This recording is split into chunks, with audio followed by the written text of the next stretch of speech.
মুসলমান যদি কেউ দাবি করে আর যদি কেউ কর্তৃত্ব আর ক্ষমতায় থাকে, তাহলে তার জন্য দায়িত্ব হচ্ছে প্রধানত চারটা। জোরে বলেন কয়টা? আল্লাযীনা ইম্মাক্কান্নাহুম ফিল আরদ আকামুস সালাত ওয়া আতাউজ যাকাত ওয়া আমারু বিল মা'রুফ ওয়া নাহাউ আনিল মুনকার। জোরে বলেন আল্লাহু আকবার। আল্লাহ রাব্বুল আলামিন বললেন, কেউ যদি রাষ্ট্রের অধিপতি হয়, কেউ যদি প্রধানমন্ত্রী হয়, কেউ যদি প্রেসিডেন্ট হয়, মেম্বার, চেয়ারম্যান, এমপি, মন্ত্রী, যাই ক্ষমতায় থাকুক না কেন, কর্তৃত্ব আর নেতৃত্ব যদি কেউ থাকে, ওই লোকটা যদি নিজেকে মুসলমান দাবি করে, আমি আল্লাহর ঘোষণা হলো সবার আগে ওর জন্য 4টা কর্মসূচি বাস্তবায়ন করতে হবে। তার 1 নম্বরের কর্মসূচি হচ্ছে নামাজ কায়েম করা। ঘোষণা কার?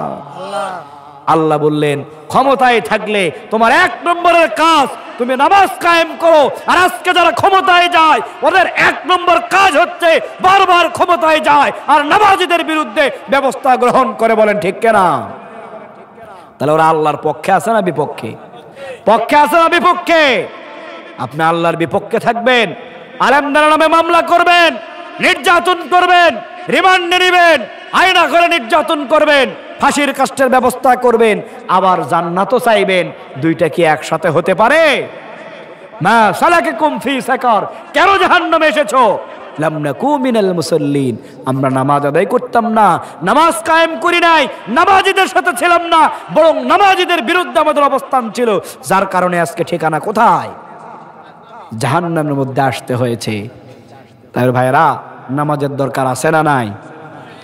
2 নম্বরে তারা বলবে ওয়ালাম নাকু নুতিমুল মিসকিন, আর আমাদের সামর্থ্য ছিল, চাকুরি ছিল, ব্যবসা ছিল, বাণিজ্য ছিল, আর আমাদের অর্থবিত্ত ছিল, 5 তলা 10 তলা বিল্ডিং ছিল, ফল ফসলাদি ছিল, কিন্তু আমাদের নিকট আত্মীয় আর প্রতিবেশীর মধ্যে যারা দুর্বল ছিল, অসহায় ছিল, যারা ভালোভাবে দুবেলা দুমুঠো খেতে পারত না, অসুস্থ হলে যারা চিকিৎসা করতে পারত না, আমাদের সামর্থ্য থাকার পরেও ওই লোকগুলোকে আমরা সহযোগিতা করি নাই, খাবারের ব্যবস্থা গ্রহণ করি নাই, যার কারণে আজকে আমাদের ঠিকানা হচ্ছে জাহান্নাম। জোরে বলেন নাউজুবিল্লাহ।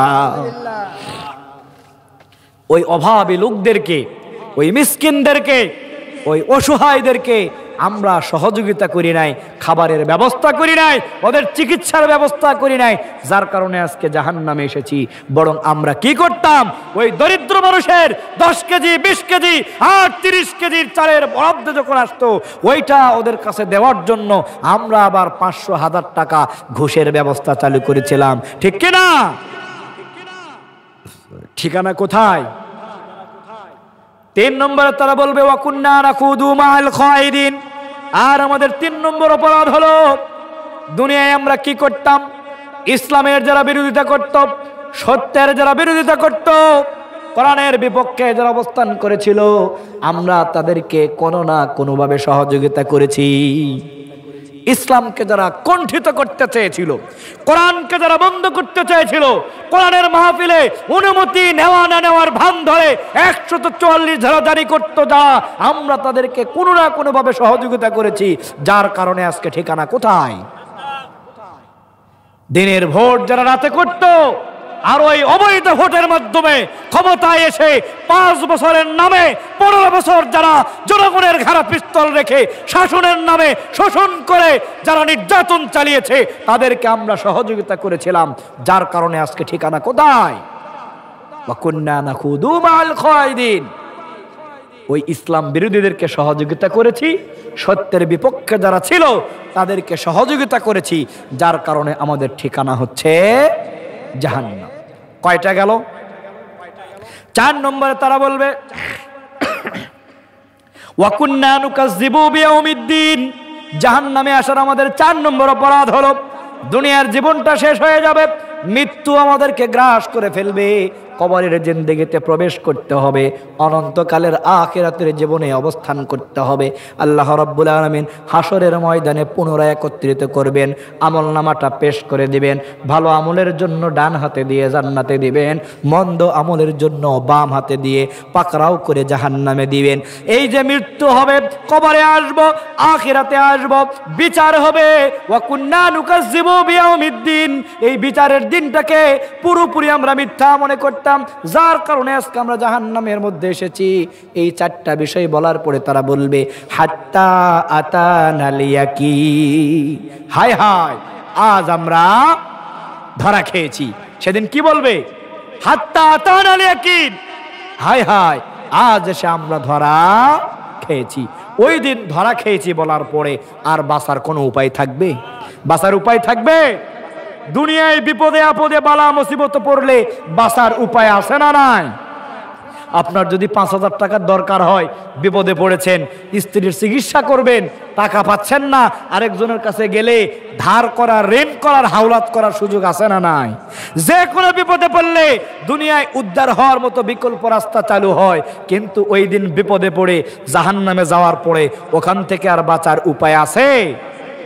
দুনিয়ায় যখন সব রাস্তা বন্ধ হয়ে যায়, এই যে 5 আগস্ট ঢাকা রাজপথে অবৈধ প্রধানমন্ত্রী, হাজারো মানুষের খুনি শেখ হাসিনার বাসভবন যখন চতুর্দিক থেকে ঘেরাও করা হলো, নিরীহ ছাত্র জনতা চতুর্দিক থেকে আবাবিলের মতো এসে যখন ঘিরে ফেললো, বিপদে পড়ে পদত্যাগ করে পলায়ন করার মাধ্যমে হেলিকপ্টার নিয়ে ভারতে পালানোর সুযোগ পেয়েছে না পায় না?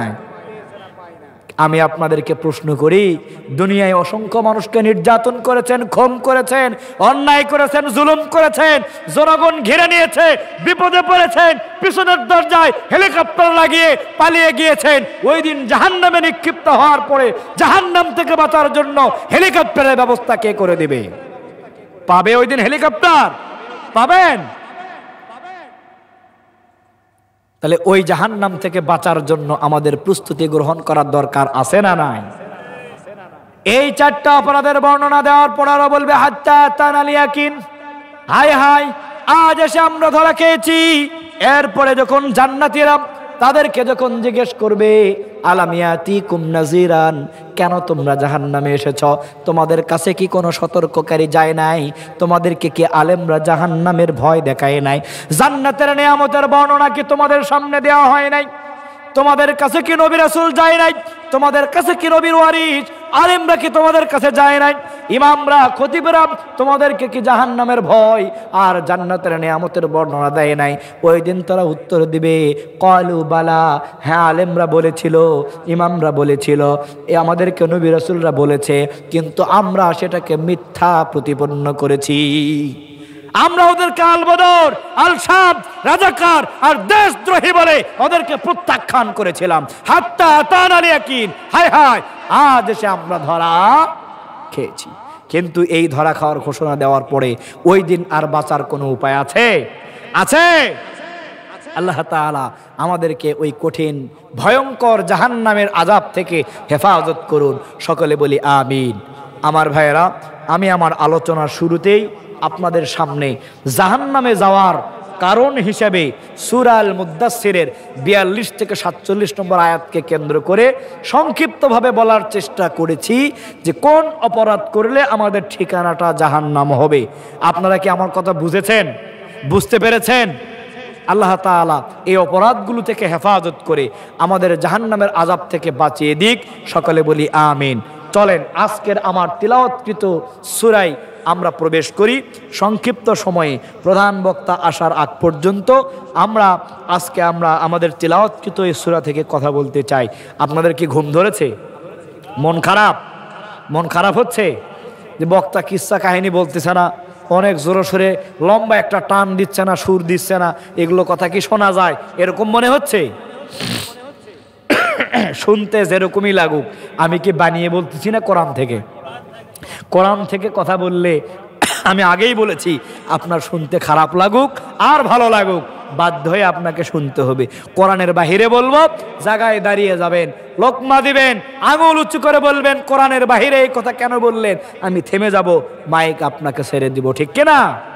যতক্ষণ পর্যন্ত কোরআন থেকে বলবো ততক্ষণ আপনাকে বাধ্য হয়ে শুনতেই। চলেন আমরা আজকের আলোচনায় প্রবেশ করি। আমি শুরুতে তিলাওয়াত করেছি কোরআন আল কারীমের 114টি সূরার মধ্যে অন্যতম একটি সূরা, সূরাতুল কারিআহ। কি নাম? সবাই বলেন, আল কারিআহ। 114টি সূরার মধ্যে অন্যতম একটি সূরা। সূরার নাম্বার 101। কত নাম্বার সূরা? আয়াত আছে মোটেই 11টা। কয়টা? রুকু আছে একটা। কয়টা? একটা। সূরাটা অবতীর্ণ হয়েছে মক্কায়। কোথায় অবতীর্ণ হয়েছে? মক্কায়। এই সূরার নাম হচ্ছে আল কারিয়া। আল কারিয়া শব্দের অর্থ হচ্ছে করাঘাত করা, দুর্ঘটনা, দুর্যোগ, বিকট আওয়াজ, চিৎকার, এই ধরনের অসংখ্য শব্দ আপনি ব্যবহার করতে পারবেন। বাংলায় আমরা যেটাকে আওয়াজ বলি, শব্দ বলি, বিকট আওয়াজ বলি, চিৎকার বলি, দুর্ঘটনা বলি, দুর্যোগ বলি, এমনকি আরবি হলেও আমরা বাংলায় কিয়ামত যেটাকে বুঝি, এই কিয়ামতের আরেকটি আরবি প্রতিশব্দ হচ্ছে আল কারিয়া। তাহলে কি বললাম আমি? আল কারিয়া অর্থ কি? করাঘাত করা, বিকট আওয়াজ করা, শব্দ করা, চিৎকার করা, ধাক্কা দেওয়া। আপনারা আপনাদের জীবনে সবচাইতে জোরে শব্দ শুনেছেন কিসের শব্দ? একটু দু একজন বলেন দেখি। আকাশের গর্জন, বজ্রপাত, তাই তো? এরপর আর কে কি শুনেছেন? আর কোনো শব্দই শোনেন নাই নাকি? আপনারা কথা বলতে পারেন না? টিউব, টায়ার বাস্ট হলে শব্দ হয়, চমৎকার। এরপরে ট্রান্সফরমার বাস্ট হলে শব্দ হয়। এরপরে লোহা আর হাতুড়ি একসাথে আঘাত করলে কি হয়? শব্দ হয় না? আল কারিয়া এর শব্দের অর্থ হচ্ছে বিকট আওয়াজ, করাঘাত করা, শব্দ করা, চিৎকার করা। এই আল কারিয়া দ্বারা আল্লাহ রাব্বুল আলামিন বুঝিয়েছেন ইসরাফিল আলাইহিস সালাম যে সিংহাটা নিয়ে অপেক্ষমান হয়ে আছেন, আল্লাহর নির্দেশ পাওয়ার সাথে সাথে যেই দিন উনি ফুৎকার দিয়ে দিবেন, এই ফুৎকারের সময়টায় যেই শব্দ, যেই আওয়াজ, যেই বিকট চিৎকার, যেই দুর্ঘটনা আর যেই দুর্যোগ অনুষ্ঠিত হবে, এইটাকে আল্লাহ তাআলা বলছেন আল কারিয়া। কি বলছেন? এই কথা বলে আল্লাহ বলছেন মাল কারিয়া। আল কারিয়া বিকট আওয়াজ আর দুর্যোগ, মাল কারিয়া সেই দুর্যোগ আর সেই দুর্ঘটনাটা কি? ওয়ামা আদরাকা মাল কারিয়া। হে নবী, আপনি কি জানেন ওই বিকট আওয়াজ, দুর্ঘটনা আর দুর্যোগ সেটা কেমন? এরপর আল্লাহ রাব্বুল আলামিন বললেন ইয়াউমা ইয়াকুনুন নাসু কাল ফারাশিল ইয়াউমা ইয়াকুনুন নাসু কাল ফারাশিল মাবসুস। ওই আল কারিয়া নামক বিকট আওয়াজ যেদিন অনুষ্ঠিত হবে, ইসরাফিল যেদিন ফুৎকার দেবে, ওই সময়ে কেমন পরিস্থিতি তৈরি হবে? আল্লাহ তাআলা বললেন এই মানুষগুলো বিক্ষিপ্ত পতঙ্গের ন্যায় নিক্ষিপ্ত হবে। ওয়া তাকুনুল জিবালু কালিহিনিল মানফুস। পাহাড়গুলো সেই দিন রং বেরঙের ধুলার মতো, তুলার মতো উঠতে থাকবে। ফাআম্মা মান সাকুলাত মাওয়াজিনুহু। ওই দিন নেকির পাল্লা যার ভারী হবে, ওই লোকগুলা বেঁচে যাবে। ফাহুয়া ফি ঈশাতির রাদিয়া। ওদের ঠিকানা হবে অনন্ত সুখের ঠিকানা, জান্নাতে। বলেন সুবহানাল্লাহ। ওয়া আম্মা মান খাফফাত মাওয়াজিনুহু। আর যাদের নেকির পাল্লা হালকা হবে, গুনাহের পাল্লা যাদের ভারী হবে, ফা উম্মুহু হাবিয়া। ওদের ঠিকানা হবে হাবিয়া নামক ওই দোজখে। বলেন নাউজুবিল্লাহ। এরপরে বললেন ওয়ামা আদরাকা মা হিয়া। নবী হে, আপনি কি জানেন সেই হাবিয়া দুজকটা কেমন? সেটা কি? নারুন হামিয়া। ওই হাবিয়া হচ্ছে এমন একটি অগ্নি প্রজ্বলিত আগুনের শিখা, যেই শিখাকে আল্লাহ রাব্বুল আলামিন দীর্ঘদিন ধরে উত্তপ্ত করেছেন। বলেন নাউজুবিল্লাহ। তাহলে সূরার নাম কি বললাম? সবাই বলেন আল কারিয়া। মানে হচ্ছে প্রচন্ড আঘাত, ধাক্কা দেওয়া, করাঘাত করা, দুর্যোগ আর দুর্ঘটনা হওয়া, বিকট আওয়াজ হওয়া। যেদিন এই বিকট আওয়াজ অনুষ্ঠিত হবে, ইসরাফিল আলাইহিস সালাম যেদিন সিংহায় ফুৎকার দেবেন, এই ফুৎকার দেওয়ার সাথে সাথে আপনার আমার নেতৃত্ব, কর্তৃত্ব, তাকব্বরি, মাতব্বরি আর ক্ষমতা সব সেদিন ছুটে যাবে। ঠিক কিনা? আল্লাহ রাব্বুল আলামিন বলেন ইজাস সামাউ ফাতারাত। আকাশটা ওই দিন ফেটে যাবে। ওয়া ইদাল কাওয়াকিবু ইনতাসারাত। তারকাগুলো জমিনে খসে খসে পড়ে যাবে। ওয়া ইদাল বিহারু ফুজ্জিরাত, সমুদ্রটাকে উৎকলিত করা হবে। ওয়া ইদাল কুবুরু বুসিরাত, কবরের মুখটাকে ওই দিন উন্মোচিত করে দেওয়া হবে। আল্লাহু আকবার।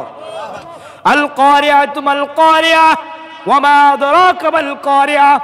নবী হে, মহাদুর্যোগ, মহাকরাঘাত, বিকট আওয়াজ, আল কারিয়া মাল কারিয়া, ওই বিকট আওয়াজটা কি আপনি কি জানেন? ওয়া মা আদরাকা মাল কারিয়া, ওই আওয়াজটা কি আপনি কি জানেন সেদিন কেমন হতে পারে? এরপরে আল্লাহ তাআলা সেদিন বলবেন, ইজা জুলজিলাতুল আরদু জিলজালাহা, পৃথিবী যখন প্রবল বেগে কম্পন দিয়ে ঝাঁকুনি দিবে। ওয়া আখরাজাতিল আরদু আসকালাহা, পৃথিবী তার মধ্যে অবস্থান করা মানুষের কৃতকর্মের সব বোঝা যেদিন বের করে দিবে। ওয়া ক্বালাল ইনসানু মা লাহা, মানুষগুলো সেই দিন বলবে এই পৃথিবীটার কি হতে লাগলো। ওয়া ক্বালাল ইনসানু মা লাহা, মানুষরা বলবে কি হলো, পৃথিবী এমন করছে কেন, এইটা নড়াচড়া করছে কেন, আকাশটা খসে পড়ে যাচ্ছে কেন, তারকা কেন খসে পড়ে যাচ্ছে, সমুদ্র কেন ফেটে যাচ্ছে। কবরের মানুষগুলো গা ঝাড়া দিয়ে আবার দাঁড়িয়ে যাচ্ছে। ওয়া ক্বালাল ইনসানু মা লাহা, কি হলো, এমন হচ্ছে কেন পৃথিবী। আল্লাহ তাআলা বললেন, আল কারিয়া মাল কারিয়া ওয়া মা আদরাকা মাল কারিয়া। নবী হে, মহাদুর্যোগ, মহাদুর্ঘটনা, বিকট আওয়াজ, আর ওই আওয়াজটা কি, ওই আওয়াজটা কেমন, এটা কি আপনি জানেন? একবার একটু কল্পনা করেন, যেই সুন্দর জীবন যাপন করছি, যেই দুনিয়ায় তাকব্বরি করছি, মাতব্বরি আর নেতৃত্ব, ক্ষমতার পাওয়ার দেখিয়ে অন্যায় করে, জুলুম করে, মিথ্যা, দুর্নীতি, গুম, খুন, জেনা, ব্যভিচার, নারী ধর্ষণ, জমি দখল, বিভিন্ন ধরনের অপরাধ করে নিজেদের জীবনটাকে যারা অপরাধে জর্জরিত করছি, যেদিন আল কারিয়া মাল কারিয়া ওয়া মা আদরাকা মাল কারিয়া, এই কারিয়া যেদিন অনুষ্ঠিত হবে, ইসরাফিল যেদিন সিংহায় ফুৎকার দিয়ে দিবে, আল্লাহ রাব্বুল আলামিন কিয়ামত যেদিন সংগঠিত করে দিবেন, ওই দিন আপনার তাকব্বরি, আপনার মাতব্বরি, আপনার নেতৃত্ব আর আপনার কর্তৃত্ব কোথায় থাকবে? ওই দিন বাঁচার উপায় থাকবে? ইজাস সামাউ ফাতারাত, আকাশটা যেদিন ফেটে যাবে। ওয়া ইদাল কাওয়াকিবু ইনতাসারাত, তারকাগুলো খসে খসে জমিনের উপরে পড়ে যাবে।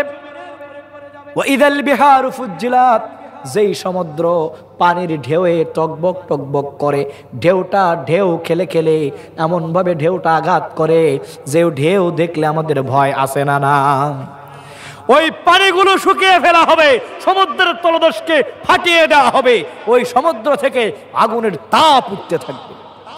ওয়াইদাল কুবুর মুসিরাত, যেই মানুষগুলোকে কবরের মধ্যে রেখে এসেছেন, এই মানুষগুলো আবার দাঁড়িয়ে যাবে। ওয়া ক্বালাল ইনসানু মা লাহা, আমরা সেদিন বলতে থাকবো, হায় হায়, এই পৃথিবীর কি হয়ে গেল, এমন হচ্ছে কেন? আমার ভাইরা, এই যে পরিবেশ পরিস্থিতিটা তৈরি হবে, এই পরিস্থিতিতে আমাদের বিপদ আছে না নাই? আছে না নাই? আপনার তো মনে হয় আজকে আপনার নাম আছে, আপনার শিক্ষা আছে, আপনি নেতা হয়েছেন, আপনি বিশাল ক্ষমতার অধিকারী, এই তাকব্বরি আর মাতব্বরি দিয়ে চলছেন না। ওই দিন আর কোনো তাকব্বরি আপনার থাকবে, কোনো মাতব্বরি থাকবে আর? আমাদের এই দেশটাকে কি আপনাদের খুব বড় মনে হয়? খুব বড় মনে হয়? মানচিত্রে যখন আমরা তাকাই, ওই মানচিত্রের মধ্যে আমাদের বাংলাদেশ ঠিকঠাক লেখা যায় এরকম জায়গাও কি আছে? ছোট্ট একটা দেশ বাংলাদেশ, এই একটা বাংলাদেশ 14টা বাংলাদেশ জোড়া দিলে একটা সৌদি আরবের সমান হবে। কয়টা লাগবে? তাহলে কি বাংলাদেশ ছোট না সৌদি আরব বড়? হ্যাঁ, একটা বাংলাদেশের মতো 28-29টা বাংলাদেশ জোড়া দেওয়ার পরে একটা ভারত হবে। তাহলে কি বাংলাদেশ বড় না ছোট? রাশিয়ার মতো একটা দেশ বানাতে গেলে বাংলাদেশের মতো প্রায় 150-60টা বাংলাদেশ দরকার, একসাথে জোড়া দিলে তারপরে একটা রাশিয়া হবে। তাহলে কি বাংলাদেশ ছোট না বড়? এই ছোট্ট বাংলাদেশ এখানে বসবাস করার পরে একটু নেতৃত্ব আর কর্তৃত্ব পাওয়ার পরে সব ভুলে গিয়ে মানুষের উপরে যে জুলুম আপনি করছেন, যে নির্যাতন আপনি করছেন, যে তাকব্বরি আর মাতব্বরি দেখাচ্ছেন, আল্লাহ বললেন এই বাংলাদেশ নয়, ওই সৌদি আরব আর ভারত নয়, ওই রাশিয়া নয়, বরং এই পৃথিবীর কোনো অস্তিত্ব সেই দিন থাকবে। পৃথিবী শুধু নয়, ওই আকাশকে আমি ফেটে দিয়ে দেব, চৌচির হয়ে আকাশটা পড়ে যাবে। ও ঈদুল কাওয়াকিব ইনতাসারাত, তারকাগুলোকে খসে খসে জমিনে ছেড়ে ফেলে দেব। সূর্যটা মাথার কাছে চলে আসবে, সূর্যের প্রখর তাপে আমাদের মস্তকগুলো টকবক টকবক করে গলতে থাকবে, ফুটতে থাকবে। যেই তারকা খসে পড়ে যাবে, এই তারকাগুলো তো অনেক ছোট নাকি? অনেক ছোট না? এতটুকু দেখা যায়, এক থাল সুপারি গুনতে না পারি। কি আমরা বলি না, একজন আর একজনকে জিজ্ঞেস করি, ক দেখি তুই পারিস নাকি, এক তাল সুপারি গুনতে না পারি, কি এটার কথা হলো, এটা হচ্ছে আকাশের তারা। তার মানে হলো এতটুকু ছোট্ট ছোট্ট দেখা যায়, তাহলে এই তারাগুলো তো এরকম ছোটই নাকি? এক একটা তারকা এক একটার চাইতে আরেকটা বড়, আরেকটার চাইতে আরেকটা বড়। এমনও তারকা আল্লাহ তাআলা সৃষ্টি করেছেন যার আলো এই জমিনে আজ পর্যন্ত পৌঁছায় নাই। জোরে বলেন আল্লাহু আকবার। পৃথিবীর সবচাইতে কাছে যে তারকার অবস্থান, তার নাম হচ্ছে প্রক্সিমা সেন্ট্রাই। এই এক একটা তারকা যে কত বড় আপনি কল্পনাও করতে পারবেন না। যে সূর্যটা আমরা একটা থালার সমান দেখতে পাই, কত বড় মনে হয়? আমরা গল্প করি না, ওই যে সূর্যের মধ্যে বুড়া বুড়ি পাট কাটতেছে, বলি না, কত বড় দেখা যায়, এত বড় দেখা যায়। তো এই সূর্যটা যে এত বড় দেখা যায়, আসলে তো অত বড়ই নাকি?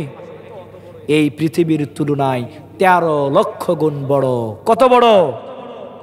যেই পৃথিবী, যেই বাংলাদেশটা এত ছোট, এরপরেও আমরা মাতব্বরি আর তাকব্বরি করি। বাংলাদেশের সমান 14টা বাংলার দিয়ে সৌদি আরব, এরপরে 28-29টা দিয়ে হবে ভারত, 150-200টা দিয়ে হবে রাশিয়া। এই পুরো পৃথিবী এত বড়, সেই পৃথিবীর চাইতে ওই এতটুকু দেখার সূর্যটা 13 লক্ষ গুণ বড়। আল্লাহু আকবার। তাহলে পৃথিবী বড় না সূর্য বড়? ওই সূর্যের সবচাইতে কাছাকাছি যে তারকা, সেইটার নাম হচ্ছে প্রক্সিমা সেন্ট্রাই। একটা তারকা রয়েছে যার নাম হচ্ছে ব্যাটেল জিউস। এই ব্যাটেল জিউস নামক তারকা সূর্যের চাইতে মাত্র 33 কোটি গুণ বড়। সুবহানাল্লাহ। আগামীকাল আসরের নামাজের পরে বাড়িতে গিয়ে বলেন, যেই পৃথিবীর চাইতে সূর্য 13 লক্ষ গুণ বড়, ওই সূর্যের চাইতে এই ব্যাটেল জিউস নামক তারকা 33 কোটি গুণ বড়। একবার কল্পনা করতে পারেন তাহলে কত বড়? তাহলে ওই তারকাই তো সবচাইতে বড় নাকি? এমনও তারকা আল্লাহ তাআলা সৃষ্টি করেছেন যার আলো আজ পর্যন্ত এই জমিনে পৌঁছায় নাই। আল্লাহু আকবার। এই পৃথিবী, গ্রহ নক্ষত্র, চন্দ্র সূর্য থেকে শুরু করে আসমানের ওই তারকাগুলো থেকে শুরু করে সবগুলোকে একত্রিত করে কৃষ্ণ গহ্বর, ব্ল্যাক হোল বা কালো গর্ত নামক এমন একটা জিনিস আল্লাহ তৈরি করেছেন। ওই ব্ল্যাক হোল, কালো গর্ত, কৃষ্ণ গহ্বরের মধ্যে এই সব কিছুকে যদি একত্রিত করে প্রবেশ করানো হয়, তাফসীর কারকগণ বলেছেন ছোট্ট বাচ্চার মুখের মধ্যে একটা চকলেট প্রবেশ করালে ওই বাচ্চা চকলেটটাকে যত সহজে নিয়ন্ত্রণ করতে পারে, এই আসমান জমিন পাহাড় পর্বত নদী নালা সূর্য চন্দ্র নক্ষত্র তারকা পঞ্জিকা গিহারিকা যা আছে সব কিছুকে একত্রিত করে ব্ল্যাক হোল নামক ওই কালো গর্তের মধ্যে যদি প্রবেশ করানো হয়, ছোট্ট বাচ্চা যেমন চকলেট নিয়ন্ত্রণ করতে পারে, সব কিছু ওই কালো গর্তের মধ্যে প্রবেশ করালে ওইভাবে নিয়ন্ত্রণ করার ক্ষমতা তৈরি করেছেন কে?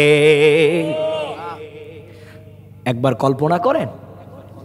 আল্লাহ তাআলা বলছেন আল কারিয়া মাল কারিয়া ওয়া মা আদরাকা মাল কারিয়া।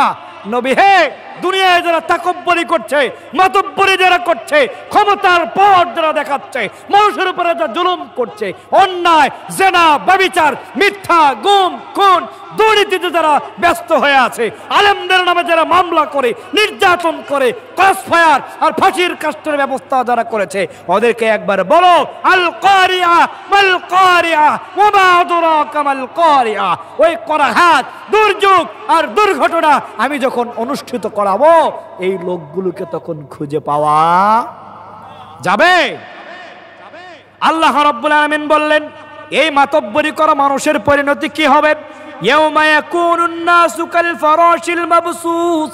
যেই মানুষগুলো তাকব্বরি, মাতব্বরি আর নেতৃত্ব কর্তৃত্ব দিয়ে জমিনে দৌড়াচ্ছে, আল্লাহ বললেন এই মানুষগুলোকে আমি ধরে নিক্ষিপ্ত পতঙ্গের মতো বিক্ষিপ্ত করে দেব। আল্লাহু আকবার।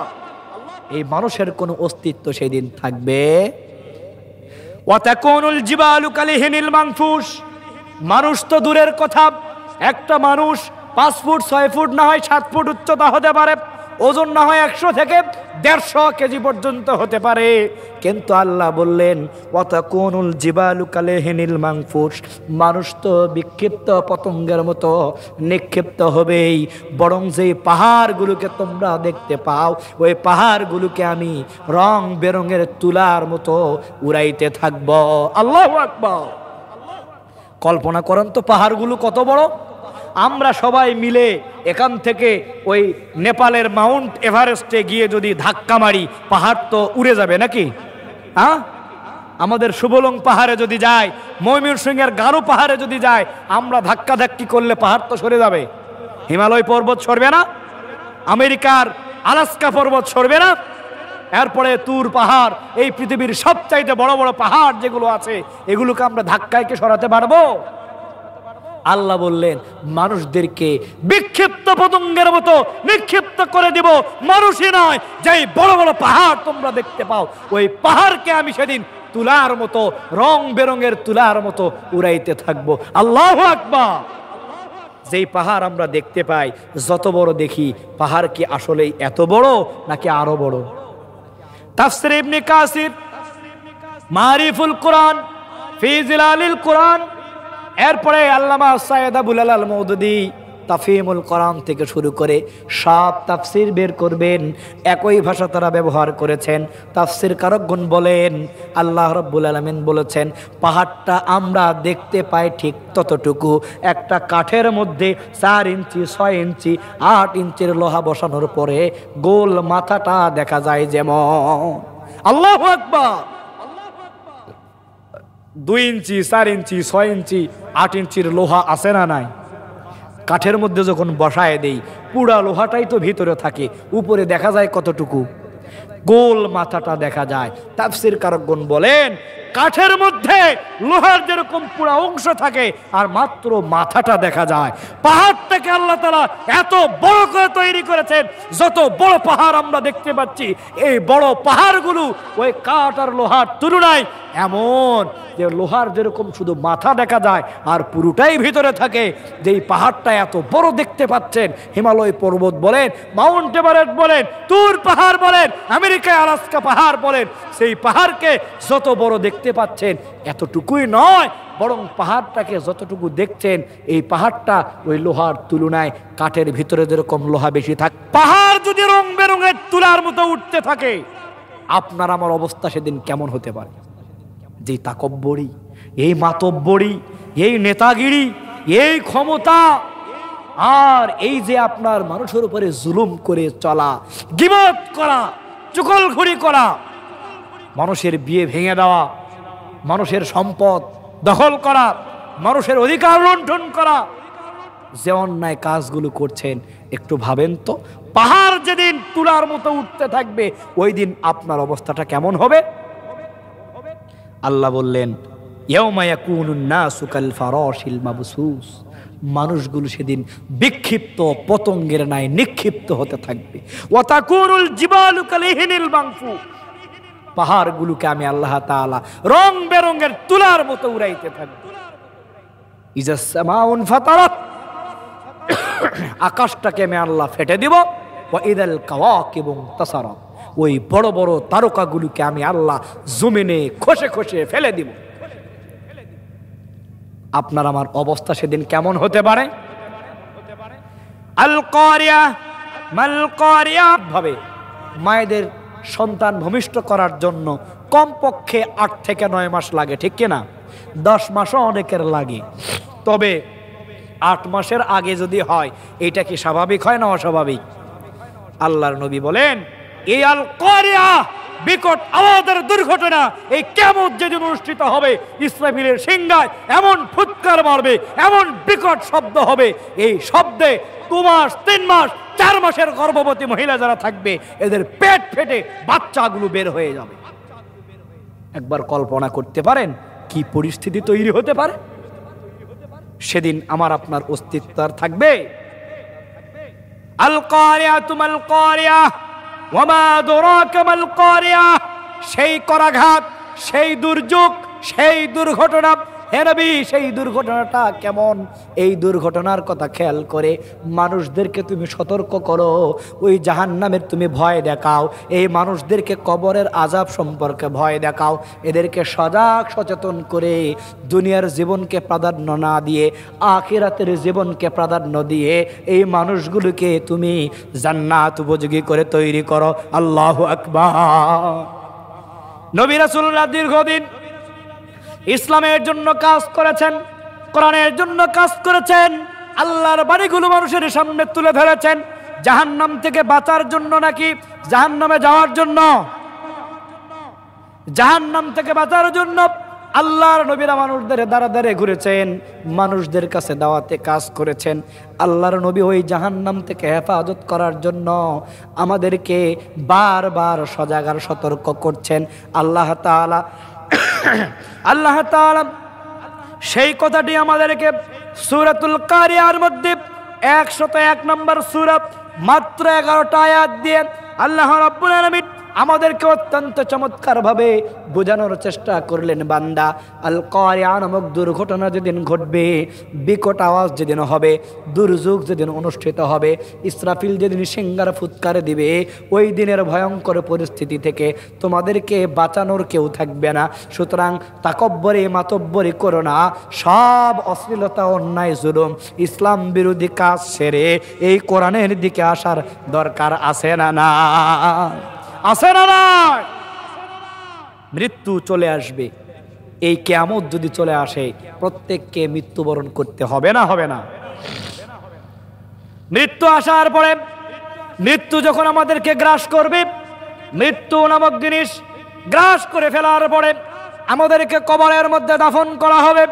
এই কবরের মধ্যে যখন আমরা প্রবেশ করে চলে যাব, মানুষগুলো যখন দাফন করার পরে ফিরে চলে আসবে, 40 কদম অতিক্রম করে আত্মীয় স্বজন, প্রতিবেশীরা, পাড়া প্রতিবেশী আর নিকটাত্মীয়রা যখন আপনাকে কবরস্থ করার পরে সেখান থেকে ফিরে আসবে, ওই কবরের মধ্যে ফেরেশতা এসে আপনার সাথে প্রশ্ন করবে কি করবে না? প্রশ্ন করবে কি করবে না? ওই দিন আপনাকে কবরের মধ্যে প্রশ্ন করা হবে, মান রব্বুকা, তোমার রবকে, তোমার প্রতিপালককে, তোমার আইনদাতাকে, তোমার জীবনদাতাকে, তোমার বিধানদাতাকে, তোমার কর্তৃত্ব আর নেতৃত্ব, তোমাকে এই দুনিয়ায় কে পরিচালনা করেছেন, তার নাম কি? প্রশ্ন আছে না নাই? আছে না নাই? এরপরে আপনাকে প্রশ্ন করা হবে, ওমা দীনুকা, তোমার দিনের নাম কি? জীবন ব্যবস্থার নাম কি? তোমার ধর্মের নাম কি? এরপরে আপনাকে বিশ্ব নবীর একটা চেহারা তুলে ধরে বলা হবে, মানহাজান রাজুলুন, এই লোকটা কে ছিল? ওই দিন যদি বলতে পারি আমরা বেঁচে যাব, আর যদি বলতে না পারি কপালে দুঃখ আর দুর্দশা আছে না? না। আপনাকে যখন বলা হবে মান রব্বুকা, সেদিন আপনি যদি ইমানদার হন, আপনি যদি মুত্তাকি হন, আপনি যদি পরহেজগার বান্দা হন, আপনার আমলের পাল্লা যদি ভারী থাকে, সেই দিন আপনি উত্তর দিবেন রাব্বি আল্লাহ, আমাদের রব কে? আমাদের রব কে? মান রব্বুকা, তোমার রব কে? তোমার প্রতিপালক কে? তোমার আইনদাতা কে? তোমার বিধানদাতা কে? তোমার সৃষ্টিকর্তাকে? সেদিন যখন জিজ্ঞাসা করা হবে, যারা আমরা আল্লাহর আনুগত্য করেছি, যারা আমরা আল্লাহর ইবাদত করেছি, দাসত্ব আর গোলামি যারা আল্লাহর করেছি, ওই দিন আমরা বলে ফেলবো রব্বি আল্লাহ, এরপরে যখন বলা হবে ওমা দীনুকা, তোমার জীবন ব্যবস্থা কি, তোমার ধর্মের নাম কি, তোমার কোন নীতি আর কোন নিয়ম অনুসরণ করে তুমি দুনিয়ায় জীবন যাপন করেছ। যারা আমরা ইসলামটাকে মেনেছিলাম, যারা আমরা ইন্নাদ-দীন ইনদাল্লাহিল ইসলাম এই কথা যারা বিশ্বাস করেছি, ওই দিন আমরা বলে ফেলবো দীনিয়াল ইসলাম, আমাদের দিনের নাম কি? আর জোরে বলেন জীবন ব্যবস্থার নাম কি? আর 3 নম্বরে বিশ্ব নবীর একটা চেহারা, একটা আকৃতি, একটা ছবি আপনার সামনে তুলে ধরার পরে জিজ্ঞেস করা হবে মান হাজার রাজুলুন। কেউ কেউ বলেছেন বলা হবে মান নাবিয়ুকা, তোমার নবীর নাম কি? আর কেউ বলেছেন রাসূলের একটা চেহারায় ধরা হবে, ধরে বলা হবে মান হাজার রাজুলুন, বলো তো বলো এই লোকটাকে। যারা রাসূলের আন্দোলন করেছে, বিশ্ব নবীর সুন্নাহকে যারা কদর করেছে, যারা রাসূলের আন্দোলন করেছে, বিশ্ব নবীর সুন্নাহকে যারা কদর করেছে, বিশ্ব নবীকে যারা মহব্বত করেছে, ওই দিন দেখার সাথে সাথে তারা সেদিন বলে ফেলবে হাজা রাসূলুল্লাহ, এই লোকটা হচ্ছে আল্লাহর নবী, আল্লাহ রাসূল সাল্লাল্লাহু আলাইহি ওয়াসাল্লাম। যারা বলেন আল্লাহু আকবার। আর এই 3টা প্রশ্ন যখন করা হবে, 3টা প্রশ্নের উত্তর যখন দিয়ে ফেলব, সাথে সাথে 4র্থ প্রশ্ন আল্লাহর ফেরেশতারা বলে ফেলবে এই যে তোমরা উত্তর দিলা, এই প্রশ্নের উত্তরগুলো তোমরা কোথায় পেয়েছ? নকল করে বললা নাকি জেনে শুনে বললা? নকল আছে না নাই? যারা উত্তর দিতে পারবে ওই দিন তারা বলবে এই উত্তরগুলো আমরা কোথায় পেয়েছি? কোরআনুল কারীমের মধ্যে আল্লাহ তাআলা আমাদেরকে এই বিষয়গুলো জানিয়েছেন। ওই কোরআনকে আমরা তিলাওয়াত করেছি, অধ্যয়ন করেছি, গবেষণা করেছি, কোরআনটাকে আমরা জীবনের সাথে মিশিয়ে নিয়েছি। ওই কোরআন দিয়ে ব্যক্তি, পরিবার, সমাজ আর রাষ্ট্র পরিচালনা করার চেষ্টা করতাম। ওই কোরআন থেকে আমরা এই প্রশ্নের উত্তরগুলো পেয়েছি। আল্লাহু আকবার। আর যারা ইসলামটা মানবে না, কোরআন যারা পড়বে না, কোরআন আর ইসলামের যারা বিরোধিতা করবে, ওই লোকগুলোকে যখন প্রশ্ন করা হবে মান রব্বুকা, তোমার রবকে, তোমার প্রতিপালককে, তোমার আইনদাতা জীবনদাতা কে, ওই লোকটা সেদিন বলবে আমার রবকে আমি কিছু জানি না, লাদ্রি। লাদ্রি কি বলো আমাকে? এগুলো রব টব সম্পর্কে আমি কিছু জানি না। আমি চিনতাম নেতানিয়াহু, আমি চিনতাম এরপরে Donald Trump, George W Bush, আমাদের দেশের লম্পট বাট্টারগুলোর নাম না হয় নাই বললাম, এদেরকে চিনতাম। কোন রব টব এগুলো আমরা বুঝতাম না। লাদ্রি, আমাদের রব কি, আমাদের প্রতিপালক আইনদাতাকে, এগুলো আমি জানি না। তবে আইন মাঝে মাঝে তৈরি করতো, সংবিধান থেকে যারা বিসমিল্লাহ বাদ দিত ওদের সামনে আমরা ছিলাম। বলেন না নাউজুবিল্লাহ। মান রব্বুকা বলার পরে তারা আর তাদের আইনদাতা, জীবনদাতা, বিধানদাতা, সৃষ্টিকর্তা হিসাবে আল্লাহর নাম সেদিন মুখে উচ্চারিত করতে পারবে। ওদেরকে যখন বলা হবে ওমা দীনুকা, তোমার দিনের নাম কি? ওরা বলবে লাদ্রি লাদ্রি, আমাদের জীবন ব্যবস্থা কি আমরা জানি না। তবে দিন মানে যেহেতু জিজ্ঞেস করেছো, শনিবার, মঙ্গলবার, বুধবার আমরা বুঝতাম। কি বলবে? আমরা দিন বলতে শনিবার, রবিবার, সোমবার, মঙ্গলবার বুঝতাম। দিন মানে যে জীবন ব্যবস্থা, ইন্নাদ-দীনা ইনদাল্লাহিল ইসলাম, একমাত্র জীবন ব্যবস্থার নাম যে ইসলাম, এইটা আমরা বিশ্বাস করিনি। শনিবার মঙ্গলবারে আমরা বিশ্বাসী ছিলাম। লাদ্রি, তোমার প্রশ্ন করা ওই দিন সম্পর্কে আমি কিছু জানি। 3 নম্বর প্রশ্ন যখন করবে ওমা নাবিয়ুকা, ওমান নাবিয়ুকা বলার পরে যখন বলবে তোমার নবীকে, তোমার নেতাকে, অথবা যখন বলা হবে মান হাজা রাজুলুন, এই লোকটা কে, তখন বলবে না না না, এই লোককে আমি চিনি না। তার কারণ এই লোকের আন্দোলন আমি দুনিয়ায় করি না। আমি আন্দোলন করেছি মাও সেতুং, লেনিন, কার্ল মার্কস, আমি আন্দোলন করেছি জিয়াউর রহমানের, আমি আন্দোলন করেছি বঙ্গবন্ধুর, আমি আন্দোলন করেছি এরশাদ চাচার, আমি আন্দোলন করেছি ডোনাল্ড ট্রাম্প, নেতানিয়াহু আর ভারতের ওই লম্পট নরেন্দ্র মোদীর। জলে বলে নাউজুবিল্লাহ। এই লোকটাকে তো আমি চিনি না। লাদ্রি, আমি তো জানি না এটাকে। তবে হ্যাঁ, একটু চেনা চেনা লাগতেছে। মাঝে মধ্যে এই লোকের নামে মিথ্যা অপবাদ দিয়ে আল বদর, আল শামস, রাজাকার বলে গালি দিয়েছিলাম, ঠিক কিনা? ব্লগের মাধ্যমে, সোশ্যাল মিডিয়ায় মাঝে মাঝে আল্লাহর নবীকে নিয়ে আমরা কটূক্তি মন্তব্য আর লেখালেখি করে ওই দিন যেদিন এই তিনটা প্রশ্নের উত্তর দিতে পারবে না, সেদিন ঠিকানা হবে কোথায়? ঠিকানা হবে কোথায়? যারা উত্তর দেবে আর যারা বলবে এই উত্তরগুলো আমরা কোরআনুল কারীমের মধ্যে পেয়েছি, তারা ওই দিন বেঁচে যাবে। আর যারা উত্তর দিতে পারবে না, আল্লাহ তাআলা ওদেরকে পাকড়াও করে, গ্রাস করে, গ্রেফতার করে ওই দিন ভয়ঙ্কর জাহান্নামের মধ্যে নিক্ষেপ করবেন। জোরে বলেন নাউযুবিল্লাহ। এই জন্য আল্লাহ রাব্বুল আলামিন বললেন, আল কারিয়া মাল কারিয়া ওয়া মা আদরাকা মাল কারিয়া। নবী হে, করাঘাত করা দুর্যোগ, দুর্ঘটনা, আপনি কি জানেন সেই দুর্যোগ, বিকট আওয়াজ? আর এই দুর্ঘটনাটা কি? ওই দিন কি হবে? ইয়াউমা ইয়াকুনুন নাসু কাল ফারাশিল মাবসুস। ওই দিন মানুষদেরকে আমি বিক্ষিপ্ত পতঙ্গের ন্যায় নিক্ষিপ্ত করে দিব। ওয়া তাকুনুল জিবালু কালিহিনিল মানফুস।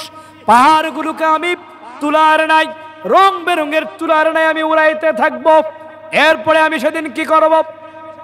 দুনিয়ায় যারা ভালো আমল করবে, দুনিয়ায় যারা ইবাদতে ব্যস্ত সময় কাটাবে, আমি আল্লাহর আনুগত্য যারা করবে, বিশ্ব নবীর সুন্নাহ যারা মেনে নিবে, ইসলাম অনুযায়ী যারা জীবনযাপন করবে, ফাআম্মা মান সাকুলাত মাওয়াজিনু, নেকির পাল্লা যাদের ভারী হয়ে যাবে, ওই দিন আল্লাহ রাব্বুল আলামিন বলবেন, ফাহুয়া ফি ঈশাতির রাদিয়া। আমি তাদেরকে কি করব? নিয়ামতে পরিপূর্ণ জান্নাতের মধ্যে প্রবেশ করায় দিব। বলেন আল্লাহু আকবার।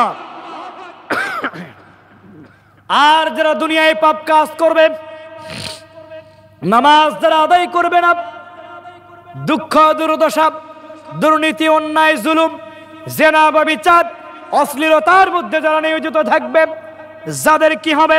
ওয়া আম্মা মান খাফাত মাওয়াজিনু, নেকির পাল্লা যাদের হালকা হয়ে যাবে, গুনাহের পাল্লা যাদের ভারী হয়ে যাবে, আল্লাহ তাআলা বললেন ফা উম্মুহু হাবিয়া, ওই লোকগুলোর ঠিকানা হবে হাবিয়া, দোজখে। বলেন নাউযুবিল্লাহ। আর আল্লাহ তাআলা বলেন, নবী হে, ওয়া মা আদরাকা মা হিয়া, আর আপনি কি জানেন ওই হাবিয়াটা কেমন জিনিস? এরপরে বললেন নারুন হামিয়া, ওই হাবিয়া হচ্ছে আগুনের প্রজ্বলিত শিখা। জোরে বলেন নাউযুবিল্লাহ। নেকির পাল্লা তাদের ভারী হবে, আল্লাহ তাদেরকে নেয়ামতে পরিপূর্ণ করে, বরকত দিয়ে, রহমত দিয়ে জান্নাতের মধ্যে প্রবেশ করাবেন। আর নেকির পাল্লা তাদের হালকা হয়ে যাবে, গুনাহের পাল্লা তাদের ভারী হয়ে যাবে। গ্রেফতার করে, পাকড়াও করে, গ্রাস করে ধরে ফেলে ওদেরকে হাবিয়া দুজকে নিক্ষেপ করে দিবেন। বলেন নাউযুবিল্লাহ। এই দিন থেকে বাঁচার জন্য দরকার আছে না নাই? আছে না নাই? এই দিন থেকে বাঁচার জন্য একটাই রাস্তা, সেই রাস্তার নাম কি?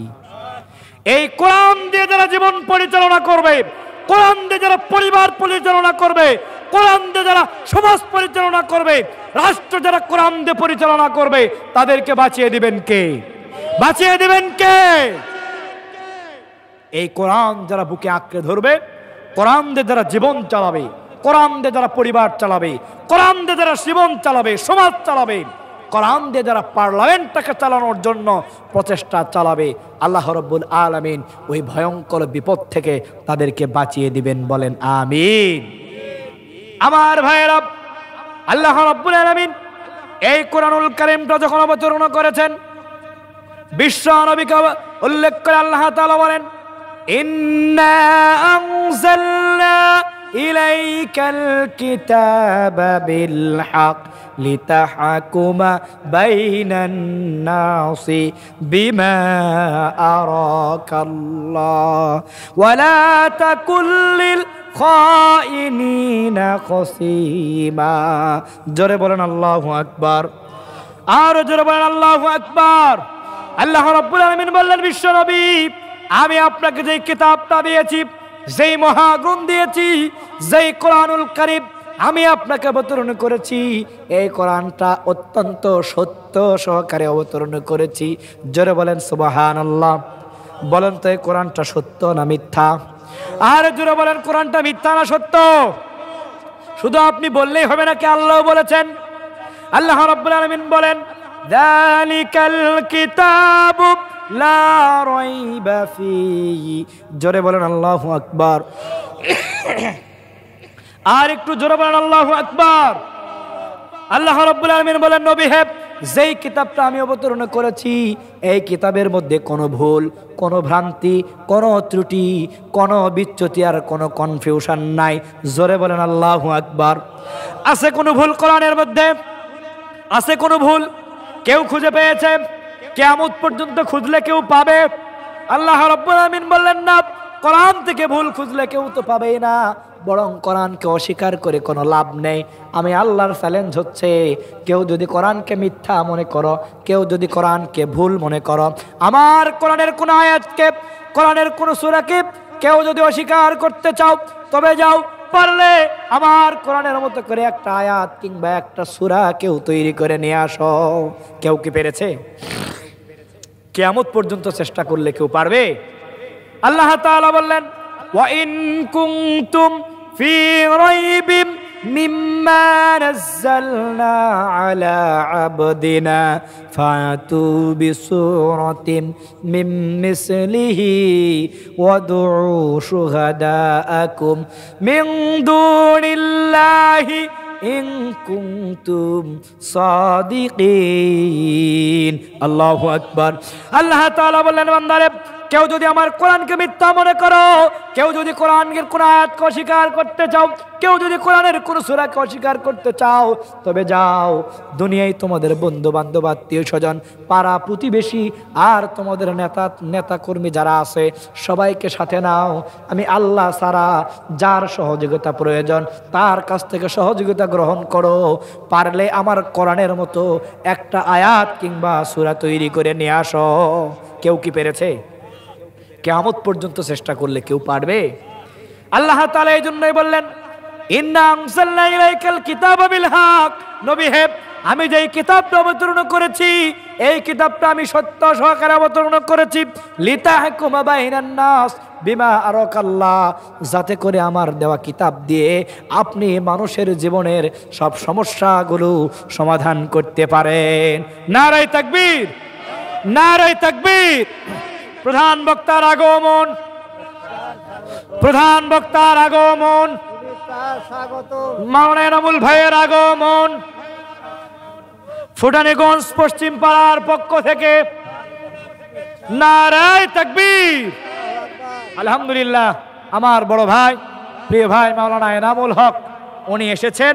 আমি আর খুব অল্প সময়ের মধ্যে আমার বাকি কথাটা বলে শেষ করে দিচ্ছি ইনশাআল্লাহ। আপনারা কি 2-3 মিনিট সময় দিবেন তো? ইনশাআল্লাহ। আমার ভাই এসেছেন, আমি আমার কথা আর বাড়াবো না। আমি 2-3 মিনিটের মধ্যে যে কথাটুকু বলা শুরু করেছি এই কথাটা বলেই আমি শেষ করে দিচ্ছি। তাহলে আল্লাহ তাআলা বললেন, লিতাহকুমা বাইনান নাস, কোরআন আমি অবতীর্ণ করেছি মানুষের মধ্যে হুকুম কায়েম করার জন্য, বিচার তৈরি করার জন্য। কেন আল্লাহ কোরআন দিয়েছেন? বলেন সবাই, কেন কোরআন দিয়েছেন? বিচার করার জন্য। লিতাহকুমা বাইনান নাস বিমা আরাকাল্লাহ, আমি আল্লাহ কোরআন দিয়েছি যাতে করে নবী আপনি এই কোরআন দিয়ে মানুষের জীবনের সমস্যাগুলো সমাধান করতে। তাহলে এই কোরআনটা আল্লাহ তাআলা দিয়েছেন রান্নাঘর থেকে শুরু করে রাষ্ট্রীয় ভবন পর্যন্ত সমস্যাগুলোর সমাধান করার জন্য। আমরা কি এই কোরআন দিয়ে সমাধান করি? করি? কোরআন দিয়ে কি বিচার হয়? এই একটা কথা বলেই আমি আমার কথা শেষ করে দিচ্ছি। এই সমাজে চুরি আছে না নাই? আছে না নাই? জেনা ব্যভিচার আছে না নাই? কিন্তু এই চুরি আর জেনা ব্যভিচার বন্ধ করার জন্য দেশের সংবিধানে আইন আছে না নাই? তা আইনও আছে, তো চুরি আর জেনা ব্যভিচার বন্ধ হয় না কেন?